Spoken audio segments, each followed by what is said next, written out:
Olá pessoal, vamos para mais uma aula de aprendizagem de máquina, hoje falando sobre técnicas de visualização de dados.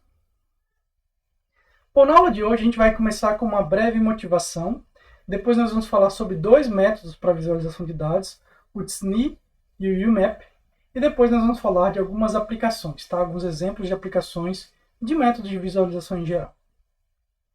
Então primeiro, para que serve método de visualização de dados, né? Por que a gente precisa deles? Bom, basicamente porque dados brutos geralmente são de difícil interpretação, especialmente se eles são de alta dimensionalidade, como é o padrão mais frequente atualmente, né? Então, interpretar volumes grandes de dados de alta dimensionalidade é extremamente desafiador, tá certo? Então, pesquisadores perdem horas e horas tentando interpretar esses dados, tentando plotar gráficos, gerar visualizações para conseguir entender melhor esses dados. E hoje a gente vai ver algumas técnicas de como poder fazer isso, né? Então, por que a gente pode usar isso? Porque interpretar os dados visualmente nos permite explorar e obter intuições sobre as características dos dados, comunicar e expressar resultados de descobertas e também tentar entender e explicar melhor fenômenos ou comportamentos complexos que a gente observa nos nossos dados, tá? Bom, então, o primeiro tipo de técnica é baseado aí em redução de dimensionalidade. Essa é a técnica mais frequente, né? Se você tem dados de alta dimensão, você precisa mapeá-los para um espaço no qual você consiga visualizar esses dados, né? Então você pode, a princípio, usar métodos como o PCA, visto na aula anterior, para reduzir os dados para uma dimensionalidade na qual você possa visualizar, normalmente 2 ou 3 dimensões, né? Você pode até ter projeções com mais dimensões, desde que você consiga visualizar 2 ou 3 delas de cada vez, né? Então, porque a gente tem esse limite de que só consegue visualizar dados de no máximo 3 dimensões, e normalmente 2 é mais fácil de entender do que 3, ok? Então, você tem que fazer essa projeção para um espaço de baixa dimensionalidade e depois plotar esses dados e tentar entendê-los, né? Então, beleza, você pode usar o PCA para isso, mas ele não é talvez a melhor ferramenta e a gente vai ver outras ferramentas um pouco melhores para fazer exatamente visualização de dados, tá? Então, enquanto o PCA identifica as componentes que explicam melhor a variabilidade dos dados, ou seja, ele encontra aquelas dimensões na qual os dados variam muito, né? Então, a sua projeção nem sempre permite uma boa visualização, pois ele não é necessariamente um método que vai preservar a estrutura de localidade dos dados, né? Então, a gente quer basicamente, quando a gente quer visualizar os dados, a gente quer que dados que estejam próximos no espaço de entrada estejam próximos no espaço de visualização. E dados que estejam separados no espaço de entrada estejam separados no espaço de visualização. Então, essas propriedades o PCA não necessariamente vai tentar manter, ok? Mas hoje a gente vai ver métodos que preservam melhor essa estrutura de localidade dos dados e, portanto, são melhores para visualização. Então, o primeiro método que a gente vai ver é o TSNI. Né? Então, é uma ferramenta orientada a dados para redução de dimensionalidade e visualização. Certo? Então, a partir de um conjunto de dados no espaço de alta dimensão, busca-se como representar esses dados no espaço de menor dimensão. E o algoritmo ele é não linear e ele se adapta aos dados que estão sendo apresentados para ele, utilizando uma série de transformações. Ele também utiliza um parâmetro chamado de perplexidade, que tenta balancear aspectos locais e globais dos dados, de modo que define quantos vizinhos cada amostra possui. Então essa perplexidade, a gente vai falar um pouquinho sobre ela daqui a pouco, ela mais ou menos mede o que são dados próximos ou o que são dados separados no seu espaço original. É mais ou menos uma maneira de você dizer, de você informar para o algoritmo o que são dados semelhantes, né? O que é uma distribuição densa de dados, o que é uma distribuição que é esparsa de dados para ele. Então esse parâmetro de perplexidade serve para isso. Bom, então vamos lá, ver como é que o TSNI funciona, né? Então a primeira ideia. Vamos pegar um exemplo aqui simples, um espaço bidimensional com 3 clusters, o cluster vermelho, o azul e o verde, e a gente quer projetar isso no espaço de menor dimensionalidade. Bom, se o meu espaço de entrada é de 2 dimensões, eu só posso projetar isso no espaço de uma dimensão, né? É o espaço de menor dimensionalidade que eu tenho disponível. Então, a primeira coisa, vamos tentar usar, por exemplo, esse próprio eixo dos dados aqui e projetar naquela coluna lá, né? Naquele eixo. Então, vamos projetar os dados nesse eixo e aí ver como é que eles ficam, né? Então, a gente observa aqui que quando a gente fez essa projeção, ok, bacana, um dos clusters ficou projetado aqui, eu consigo visualizar ele separado dos demais, mas os clusters vermelho e azul, eles ficaram totalmente misturados aqui e você não tem ideia. Se eu não tivesse as cores me dizendo aqui, para mim pareceria um cluster só. Imagina você tentar visualizar isso aqui todos com a mesma cor. Talvez você identificasse que tem um cluster aqui, outro aqui, mas você não saberia que aqui tem, na verdade, dados de dois clusters. E aqui no espaço original isso é muito visível, tá? Mesmo sem as cores. Bom, será que é porque eu escolhi uma dimensão de projeção ruim? Vamos tentar projetar em outra, como por exemplo, na minha dimensão de baixo aqui, né? Então a gente vai plotar aqui. A gente observa que dessa vez o azul ficou razoavelmente separado, mas misturou agora o, azul, o vermelho com o verde. E aí também não resolveu o nosso problema, tá? Então, o que o Tsni quer fazer é fazer uma projeção onde essas separações entre os dados seja visível, né? E essas aglomerações entre eles também, ok?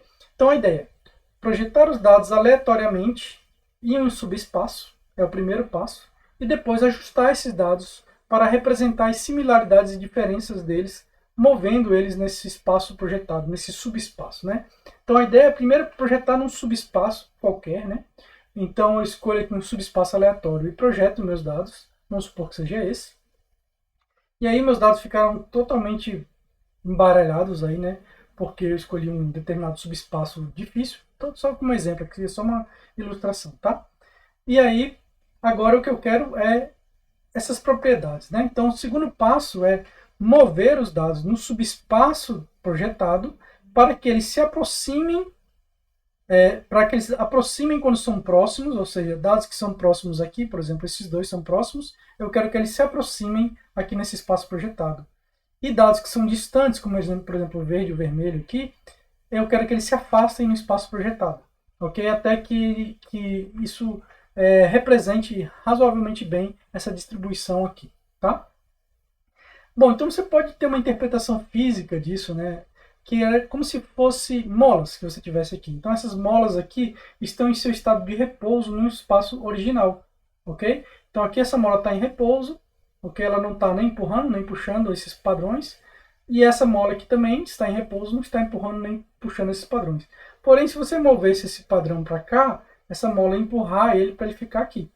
E aqui, se você puxasse esse padrão para cá, essa mola ia puxar ele de volta para cá, certo? Então, mantendo a estabilidade original que você tem nos dados. Agora, imagine que você tem molas conectando todos os padrões com todos, ok? E quando você projeta para cá para baixo, você quer que essas molas elas se relaxem, né? Ou seja, as que são esticadas elas encolham e as que são encolhidas elas se estiquem até ficar relaxadas.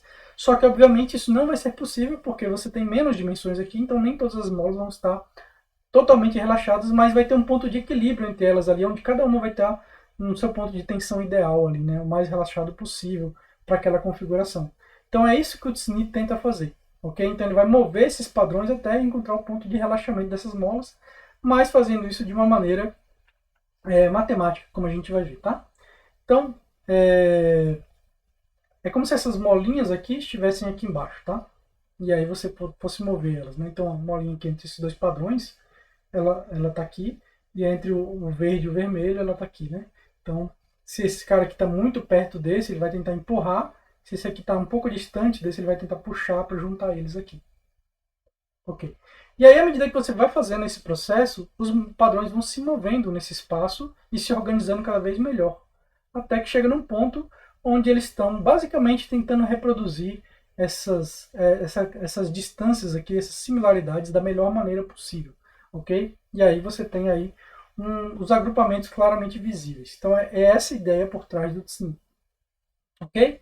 Então vamos falar agora das equações, uma vez que a gente já teve a intuição de como é que o método funciona, vamos ver que equações matemáticas ele usa para isso.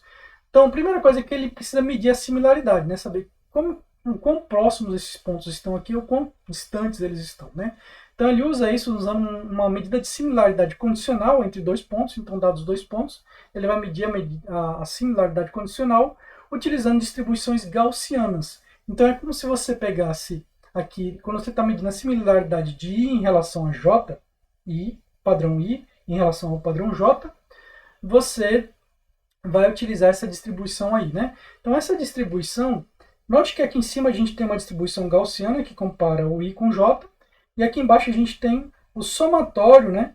Para todos os padrões K que não forem iguais ao I, para todos os outros padrões que não são o I, estão somados aqui no denominador. Ou seja, basicamente qual o quão semelhante o meu padrão é em relação ao J, dividido por quão semelhante ele é em relação a todos os outros, né?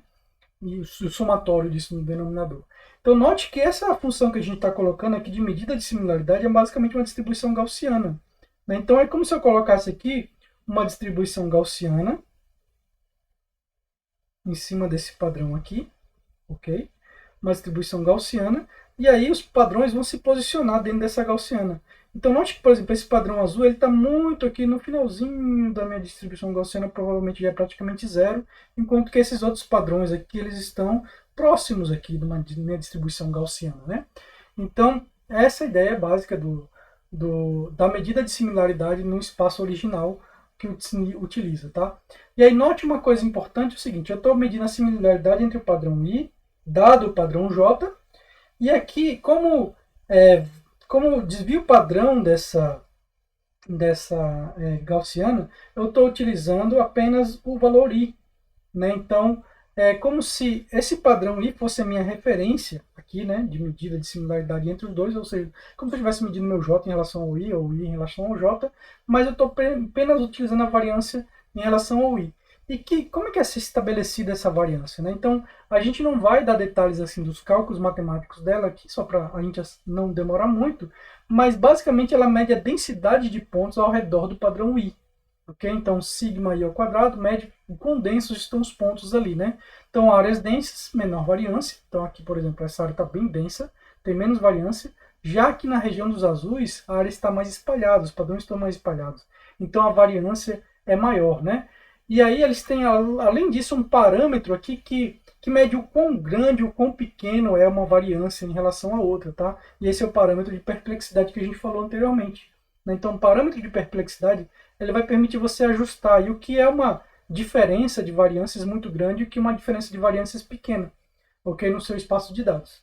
E aí, com isso, você consegue dizer o quão normal é os dados estarem aglomerados em uma certa quantidade nos seus dados de entrada. E isso permite você ajustar o comportamento, mudando esses valores sigma aqui, no denominador da sua gaussiana de entrada. Ok? Então, esse é o parâmetro de perplexidade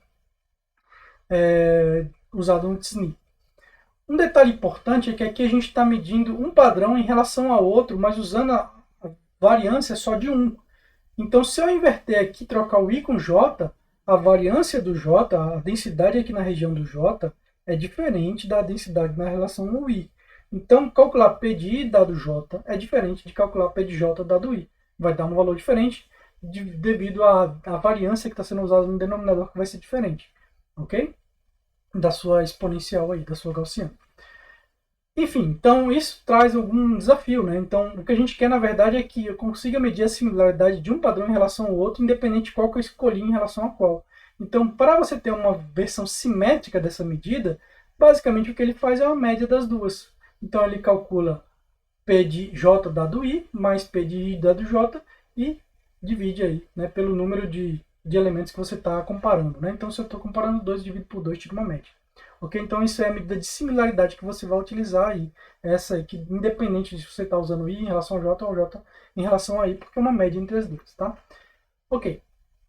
Então, vamos ver o próximo passo do TSNE.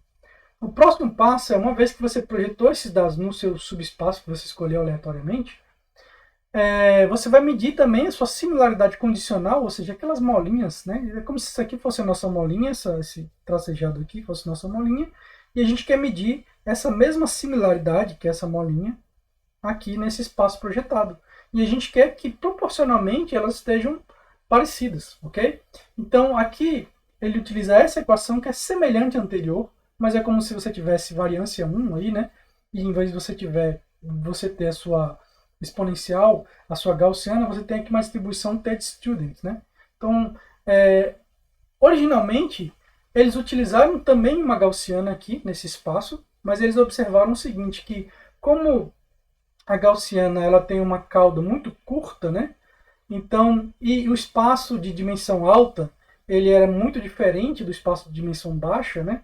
Então, era mais fácil você ter os dados distribuídos, por exemplo, de forma distante no espaço de dimensão alta, do que de forma distante no espaço de dimensão baixa. Então isso gerava certos problemas aí, né? Então eles notaram em um paper seguinte, um trabalho seguinte, que se trocassem aqui no espaço projetado a distribuição gaussiana por uma T de student, né? Então só para comparar as duas, enquanto a gaussiana tem esse formato aqui, a T de student ela é um formato mais assim, mais alongado, com uma cauda mais longa. Ok? Então essa aqui é a distribuição T. Essa aqui é a nossa gaussiana Z. Ok? Perdão, aqui pela...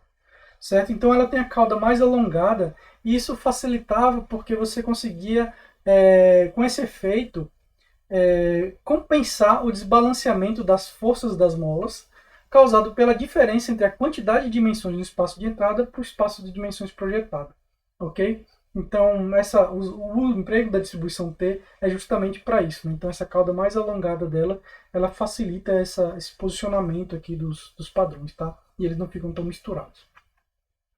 Ok, então, agora note que a gente calculou uma matriz P aqui no slide anterior e uma matriz Q. Por que uma matriz? Porque basicamente a gente tem P como sendo uma matriz de Is por J's, né?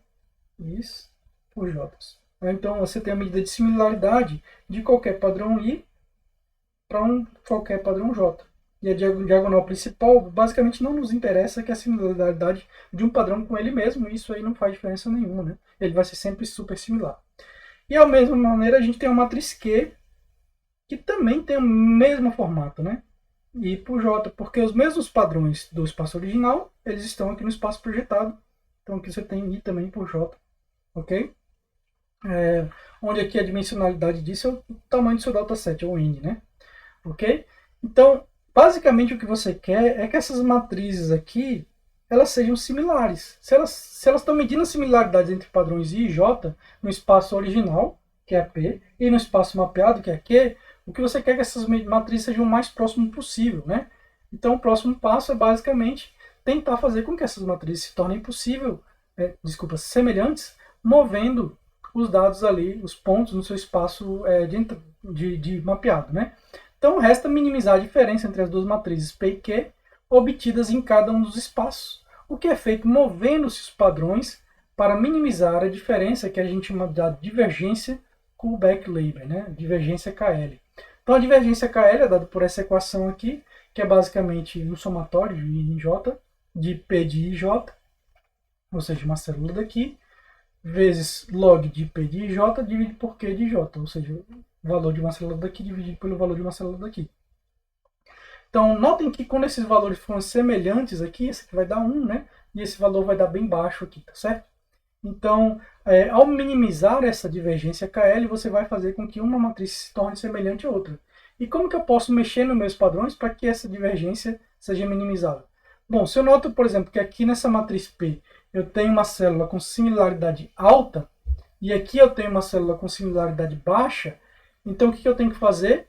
Aproximar os meus padrões. Então eu movo meus padrões para que eles fiquem mais próximos um pouquinho ali, que aí a similaridade aqui vai subir e vai se aproximar daquela similaridade alta que estava ali.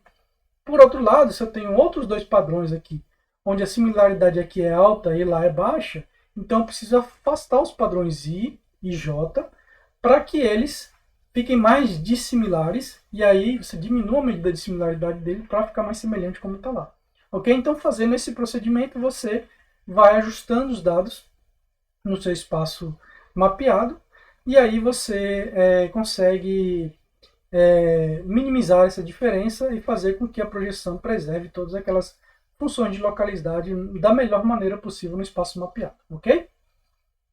Ótimo. Então, vamos ver como é que isso fica aí com alguns exemplos, né? Então aqui eu tenho um exemplo onde eu tenho dados que são dígitos escritos à mão, né? Então alguém foi lá e escreveu um dígito à mão, como por exemplo 3 aqui, ok? Numa imagem que tinha 8 pixels de altura por 8 pixels de largura, então multiplicando dá 64 dimensões, ou seja, 64 pixels, né?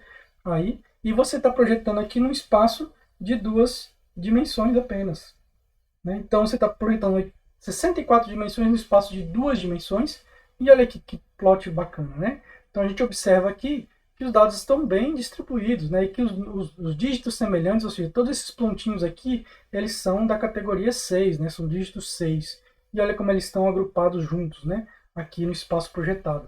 Tá certo? Então, mesmo sem as cores aqui, você conseguiria ver esses padrões, esses agrupamentos acontecendo. Então, é muito interessante isso. As cores apenas é para a gente já sabe, né? Então, isso aqui é só para gente estudar o método. Mas se você não soubesse, você poderia, observando as cores, os agrupamentos aqui, saber que aquele dado ele parece com o outro, né? Então aqui, obviamente, a gente tem um plot de imagens, né? É fácil de ver aqui o que é um 4, o que é um 3. Mas se você pegasse qualquer par de pixels aqui, né? Vamos supor que você escolhesse um pixel no meio aqui, outro na quina, e aí plotasse um eixo do nível de cinza dele em função do outro, né? Plotasse todos os pixels. Provavelmente isso ia estar tudo embaralhado, você não ia conseguir visualizar nada, tá?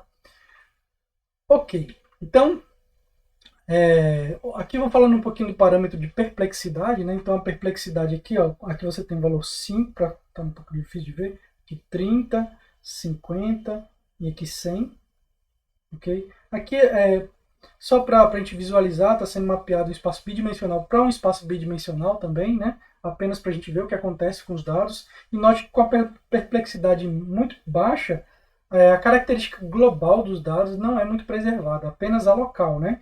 Então, por exemplo, os vermelhos estão próximos, os verdes estão próximos, mas a estrutura global está totalmente destruída ali com a perplexidade muito baixa. E à medida que você vai aumentando a perplexidade, você vai preservando melhor a estrutura global, ok? Em detrimento da estrutura local, que vai ficando cada vez mais ruidosa aqui. Se você notar aqui, os dados estão muito ruidosos aqui, né? Mas a estrutura está preservada. Então, é possível você preservar bem a estrutura. Aliás, aqui você pode fazer esse mapeamento sem deturpar praticamente nada a estrutura, porque ele está mapeando da mesma quantidade de dimensões para a mesma quantidade de dimensões. Mas à medida que você mapeia para dimensões mais baixas, é natural que a estrutura global vá sendo perdida. Né? Então, talvez não seja mais tão importante você manter tão bem a estrutura global. Você pode diminuir o parâmetro de perplexidade para fazer com que os agrupamentos fiquem mais coesos. Tá? E outros exemplos, né, que dizem mais ou menos a mesma coisa que a gente falou nos outros. Ok, então aqui uma comparação para você ver qual a diferença do TSNI e o PCA no MNIST. Então o MNIST ele é um dataset muito semelhante àquele do Digits, só que o dataset agora ele tem 28 por 28 pixels, tá? As imagens dos dígitos. Então, se você multiplicar isso aí, são 784 dimensões. E aí, quando você tenta usar o PCA para mapear para as duas principais componentes, você vai ver um plot desse jeito aqui. Ok? Então, você vê aí que é bem difícil você conseguir ver os agrupamentos aqui com a estrutura dos dados local e global. Aqui está tudo muito misturado, né? Ele preserva as dimensões de maior variabilidade, beleza, mas não mostra muito sobre a estrutura dos dados para você. Então, para visualização de dados, não é a melhor alternativa. Já o TSNI, olha aqui, ó, a gente observa ainda os agrupamentos claramente. Né? Então, aqui tem um agrupamento. Então, o rosa aqui é o dígito 6. Né? O azul lá em cima, olha como ele está bem organizadinho ali também, bem agrupado, é o dígito 0. Já observe que o dígito 1, né, que tem uma estrutura aqui espichada, né, alongada aqui, né, ok? Que outros grupos não têm, como por exemplo o verde, que é o grupo 2, né? Então a gente vê aí essas características sendo projetadas nesse espaço de baixa dimensionalidade, que é interessante, né? Então, por que o 1 tem essa característica, talvez? Olhando nos dados, a gente observa que muitas vezes as pessoas escrevem ou um mais na vertical, ou um mais inclinadinho, assim, né? Ok? Aí tem essa projeção aqui, assim, no espaço. Outra coisa que observa é que às vezes as pessoas escrevem um assim, às vezes escrevem um assim, ok? E aí dá essa variabilidade grande que talvez outros padrões não tenham tanta variabilidade assim na escrita, né? Então isso é interessante de observar nesses datasets aí, comparando o TSNI e o PCA. Bom, então isso aí é o que eu tive para falar sobre o TSNI. Vamos falar agora sobre o próximo método, que é o UMAP, né, que é Uniform Manifold Approximation and Projection. Então ele é mais eficiente e escalável do que o TSNI e ele cria melhores representações em espaços de alta dimensionalidade. Né? Então, se você tem dados de muito alta dimensionalidade, ele consegue mapear com um pouco mais de eficaz do que o TSNI. Ele captura melhor a estrutura global dos dados do que o TSNI. Okay? Então, de maneira geral, ele utiliza um aprendizado de manifolds, de topologia, fundamentado em 3 suposições, aqui que eu só vou listar para vocês terem uma ideia do que ele faz, porque a gente não vai dar o algoritmo desse método, que ele é bem mais complexo do que o TSNI, mas ele usa o TSNI assim como base, então entendendo o TSNI ajuda a você iniciar, mas basicamente as suposições que ele usa são que os dados são uniformemente distribuídos no manifold de rima, que a métrica de rima é constante localmente e que o manifold é conectado localmente, ok? Então, a gente não vai entrar em detalhes nisso aqui, porque é bem mais complexo do que o DSNI, mas ele dá resultados melhores, tá? Então, aqui, o próprio MNIST que a gente viu lá antes, estava bem misturado os dados, aqui com o UMAP, olha só como ele fica bem mais espaçado aqui, né? Então, os clusters ficam muito mais aglomerados, mais separados um do outro, né? Então, é muito mais interessante o mapeamento para um dado aí de 700 dimensões para um mapeamento para 2 dimensões, né? Então, esse aí é o UMAP. A gente não vai entrar em detalhes, mas é bom vocês conhecerem. E aqui tem mais detalhes sobre ele nesse link, se você quiser saber. Ok? Então, bom, a gente falou desses dois métodos e agora faltou falar de aplicações, né? Então, aqui para dar um exemplo de visualização de dados em geral, né? Não necessariamente redução de dimensionalidade, só para tentar ser um pouco mais amplo e abrangente. Então, imagine que você tem uma tabela de dados aí, de dados de relacionamentos, né? De pessoas que estão casadas, divorciadas, nunca se casaram e se separaram, né? Então, aqui a gente tem, por exemplo, as colunas, né, de divorciados, casados, o marido e a esposa, né? Aqui o marido e a esposa está ausente, né? Ela saiu da casa. Aqui a pessoa que nunca se casou, a pessoa que se separou, mas não divorciou, e aqui as viúvas, né? E aí aqui a gente tem as idades, ok? Então aqui a gente tem 74 a 82 anos, e aqui a gente tem 32 a 42 anos, e aqui mais jovens, né? Mais para baixo, aqui nessa parte atrás da legenda tem dados mais jovens, tá? E a gente observa aqui, por exemplo, que divorciados estão concentrados aqui, a maioria deles, nas idades aí de 34 a 42 anos. A gente vê pela largura, pela quantidade de padrões que tem aqui, né? Então, só plotando esse tipo de coisa já facilita você entender melhor os seus dados, né? Outra coisa que tem aqui de interessante é que aqui, por exemplo, é casado, né, marido e esposa. No meu dataset, o azul está sendo plotado como marido e o roxo como esposa. Então, no meu dataset tem muito mais homens do que mulheres, né? Então, a gente vê também essa diferença de viés de gênero no dataset. Então, tem várias características que você pode observar aí. Aqui, que nunca se casou, é muito raro acontecer aqui na faixa de 80 anos, mas é muito comum é, aqui para indivíduos mais jovens, né? Ok? Então, esse tipo de coisa facilita você visualizar os dados. Nem precisa de um método tão avançado para você entender dados que são estruturados, tá? Se os dados são estruturados, esse tipo de técnica pode te ajudar bastante a visualizar, entender melhor os dados e encontrar padrões nos dados, que eles ficam claramente visíveis aqui nesse tipo de desenho, né?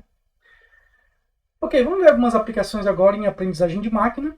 Então, a gente tem aqui as visualizações das camadas de treinamento de uma rede neural, né? Então, aqui eu tenho uma rede neural, eu coloco essa imagem aqui de entrada, né? E aí eu posso pegar as camadas que ela vai projetando, os dados das camadas convolucionais, as saídas das camadas convolucionais, e olhando que tipo de padrões ela está encontrando, né? Então eu posso utilizar uma técnica que é chamada de deconvolução para plotar esses dados lá, e aí eu consigo ver padrões aqui, né? Não sei se está dando para ver aqui na imagem, no vídeo, mas aqui dá para ver claramente aquele cachorro numa camada, né?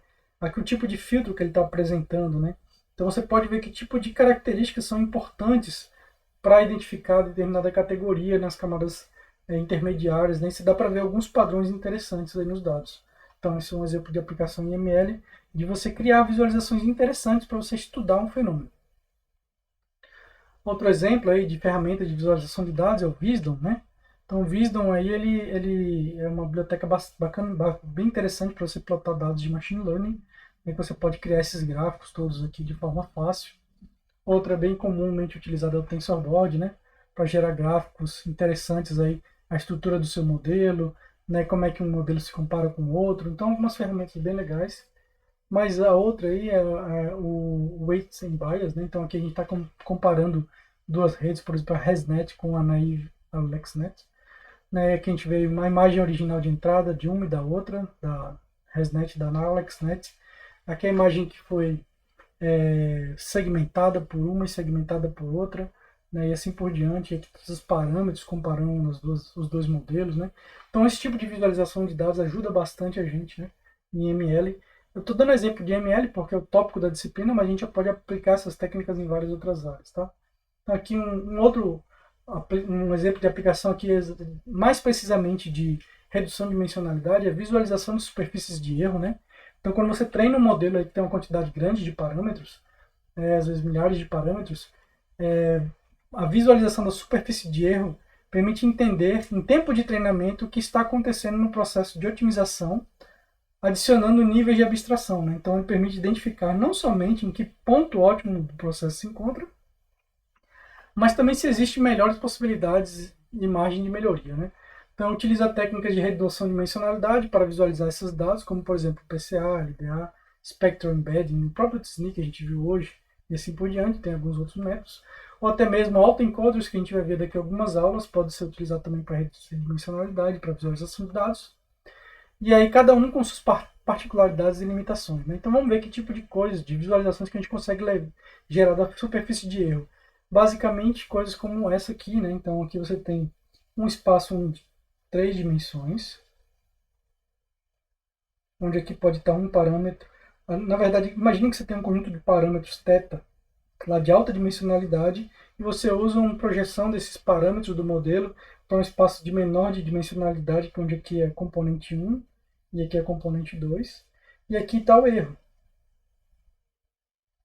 Ok? E aí você vê, né, a superfície de erro todinha do seu modelo de treinamento. Você vê se é um problema que tem muitos ótimos locais ou não tem ótimos locais, né?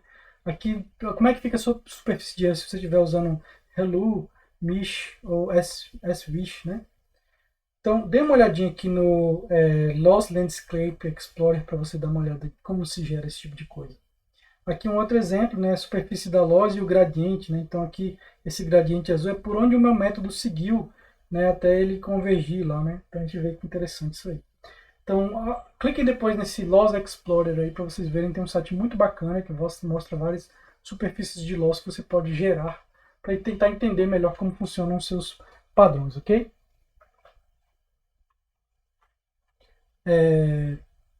Bom, então com isso a gente finaliza. Nessa aula nós falamos sobre as técnicas de redução de dimensionalidade TSNE e UMAP. Discutimos também o motivo delas serem melhores para visualização do que o PCA, que a gente viu na aula anterior. E basicamente é porque elas preservam melhor a estrutura local e global original dos dados, coisa que o PCA não preserva também. Ok? Então a gente viu ainda alguns exemplos de aplicações, tomando como exemplo problemas envolvendo visualização de dados, de aprendizagem de máquina principalmente. Porém, essas técnicas que a gente viu podem ser utilizadas com vários tipos de dados diferentes, em várias áreas, né? Na área de saúde, na área de economia e assim por diante. Né? Então, além dessas técnicas, outra técnica que também é bastante utilizada para visualização de dados são os mapas auto-organizáveis, que a gente viu algumas aulas atrás. A gente não deu alguns exemplos na aula de hoje, mas a gente viu um exemplo antes. Né? Então, eles também podem ser empregados revelando informações de vizinhança entre os dados também, porque eles também mantêm a estrutura topológica, eles geram os protótipos, e os protótipos se conectam em vizinhanças, então você pode ver aí quais são as relações entre os seus padrões encontrados, ok? Bom, então com isso a gente encerra a aula de hoje, espero que vocês tenham gostado, e a gente se vê na próxima. Até mais!